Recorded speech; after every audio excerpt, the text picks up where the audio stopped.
সাংগঠনিক কর্মকাণ্ড বাড়ালে বা আপনাদের সাংগঠনিক ভিত্তি যদি অনেক বড় হয়, মনে করেন যে বিএনপি এবং জামাত এখন তো সবচেয়ে ভালো অবস্থায় আছে, তাহলে তারা কি মানে তাদের সমকক্ষ হয়ে জনগণের কাছাকাছি পৌঁছানো সম্ভব হবে?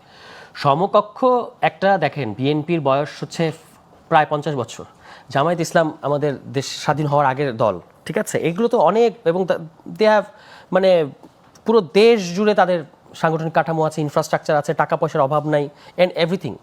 আমাদের সেই তুলনায় হচ্ছে আমরা এখনো 1 বছরও হয়নি, এবং আমাদের জন্য সবচেয়ে বড় চ্যালেঞ্জ হলো যে বছর পূর্তির আগেই আপনাকে একটা জাতীয় নির্বাচন ফেস করতে হবে। এই ফেব্রুয়ারিতে নির্বাচন ধরে বলছি আমরা, গত ফেব্রুয়ারিতে এই ফেব্রুয়ারিতে আমাদের আত্মপ্রকাশ, আগামী ফেব্রুয়ারিতে নির্বাচন। 1 বছর হওয়ার আগে একটা দলকে ইলেকশন করতে হবে। তা আমি সেখানে মনে করি যে এইবার যে কনটেক্সট ইলেকশন হচ্ছে, এবং আমি আপনাকে একটু আগে যে কথাগুলো বললাম যে যদি ফর্মিডেবল ক্যান্ডিডেট সারা দেশে যারা আমাদের সাথে যোগাযোগ করছে, এবং আমি আপনাকে নিশ্চিত করতে পারি যে সেখানে আপনি যে শুধু তরুণদের দেখবেন তা না, কিন্তু আমাদের জেলা উপজেলা কমিটি যারা এসেছেন তারা কিন্তু সবাই 40+ প্রধান সমন্বয়কারী, কারণ এটা আমাদের ক্রাইটেরিয়া ছিল যে 40-এর নিচে আমরা প্রধান সমন্বয়কারী করব না।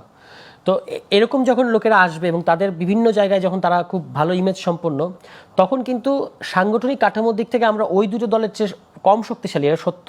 কিন্তু আমরা যদি মধ্যমপন্থী গণতান্ত্রিক শক্তি যেগুলো আছে এই দুটো দলের বাইরে, তাদের নিয়ে যদি আমরা একটা মোর্চা জোর যাই বলেন না কেন করতে পারি, তাহলে কিন্তু অনেক জায়গায় আমরা অনেক ভালো রেজাল্ট করবে, এটা আমি বিশ্বাস করি। কারণ আমি যেমন আমাদের এলাকার নির্বাচনের যে আবহাওয়াটা দেখতে পাই, সেখানে কিন্তু বিশেষত তরুণরা, তারা কিন্তু পুরনো বড় প্রার্থী, হেভিওয়েট প্রার্থী, এই দৃষ্টিকোণ থেকে তারা ভোটটা দেবে বলে এরকম মনে হচ্ছে না।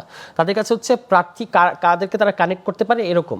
আর ইলেকশন তো আপনাকে ইলেকশনের মাঠে নামলে আপনার বয়স বাড়াই দিবে ইলেকশনের মাঠ, না এটা সিরিয়াসলি আমি এটা দেখতে পাই যে বয়স বাড়াবে, পরিপক্কতা বাড়াবে, অনেক কিছু বাড়াবে, কিন্তু যে আস্থার জায়গায় ভোটাররা চায় বা যে স্বপ্ন বা যা কিছু চায় রাজনৈতিক দলগুলোর কাছে, সেই জায়গাগুলো আপনাদের কতখানি আপনারা পূরণ করতে পেরেছেন সেটা একটা বড় প্রশ্ন হয়ে তাদের কাছে এখনো পর্যন্ত আছে।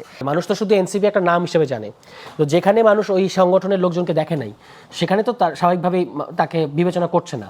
আচ্ছা, আপনি একটা কথা বললেন যে মানুষজনের সাথে সম্পৃক্ততার জায়গা আপনাদের তুলনামূলকভাবে হয় নাই। জুলাই পদযাত্রার পর আপনাদের একটু ভালো অবস্থান হয়েছিল, তারপর আপনার সাংগঠনিক কর্মকাণ্ড নাই বলে, মানে কমেছে বলে আপনারা মনে করেন এই জরিপে আপনাদের ফল কম আসছে, এটাই তো আপনার পয়েন্ট?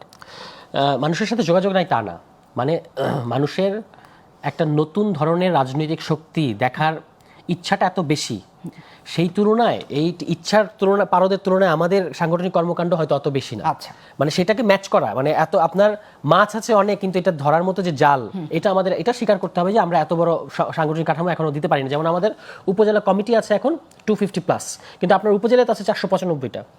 এর আরও নিচের দিকে গেলে ইউনিয়ন, ওয়ার্ড এগুলো আছে, ফলে সেই দিকে আমাদেরকে কাজ করতে হচ্ছে সেগুলো নিশ্চিত করার জন্য। আমি কোয়াইট শিওর যে এগুলো যখন আমরা করে ফেলবো, তখন আমাদের দেখবেন যে মানুষের কাছে তো দেখতে হবে, মানুষ তো শুধু এনসিপি একটা নাম হিসেবে জানে, তো যেখানে মানুষ ওই সংগঠনের লোকজনকে দেখে নাই, সেখানে তো তার স্বাভাবিকভাবেই তাকে বিবেচনা করছে না।